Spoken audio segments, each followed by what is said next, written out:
কীর্তন শিক্ষা শুরু করেছি ছোটবেলা থেকে যখন ঘুম থেকে উঠতাম আমি শান্তা দাসের পদ শুনেই ঘুম থেকে উঠতাম।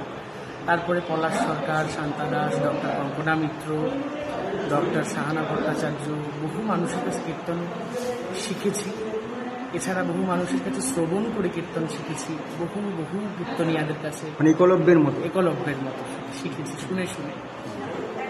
কীর্তনটা আমি খুব ভালোবাসি, কিন্তু কীর্তনটা নিয়ে এত বড় একটা ঐতিহাসিক প্রতিষ্ঠান, তারা যে কীর্তন নিয়ে কাজ করবে এবং কীর্তনকে এস্টাবলিশ করবে, মহাপ্রভুকে এখানে তুলে ধরবে, এটা আমি ভাবতে পারিনি। এটা আমার আশাতীত।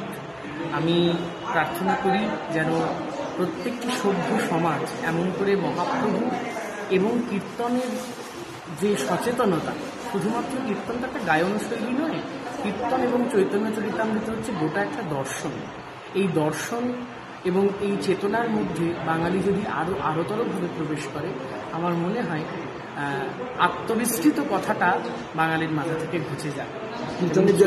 কীর্তনের মাহাত্ম্য এবং চৈতন্যের বাংলা। আজকে দোল পূর্ণিমা শুধু নয়, আজকে আমাদের গৌর পূর্ণিমাও বটে। 540তম শুভ আবির্ভাব তিথি আমার ইষ্টদেবতা, আমার প্রাণ গৌরাঙ্গ সুন্দর। তাই সেই উপলক্ষেও, গৌর পূর্ণিমা উপলক্ষেও আমার ইষ্টদেবের কাছে প্রার্থনা করি, এই বাংলা শুধু নয়, এই বাংলার চেতনায় ওই যে একটা কথা বলা হয়েছিল না, what Bengal things today, India things tomorrow, তেমন করে বাংলার এই যে অমিয় মথিয়া নিমাই ধরেছে কায়া, এই যে সত্যেন্দ্রনাথ লিখে গিয়েছিলেন, সেই কথাটি যেন আবার সার্থক হয়। সবাই যেন মহাপ্রভুকে নিয়ে সঠিক বাঙালি হয়ে উঠতে পারে এবং বাংলার উদ্দেশ্যে যেন একটু সম্মান দেয়।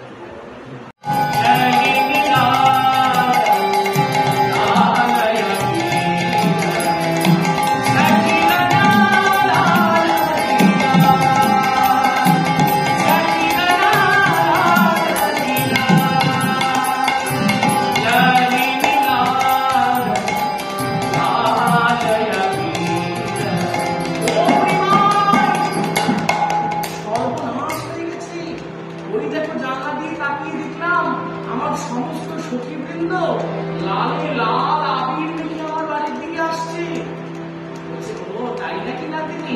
বলছে, হ্যাঁ, ও আমি তো ভুলে গেছিলাম, আজকে তো দোল পূর্ণিমা, আজকে বৃন্দাবনে মহা উৎসব।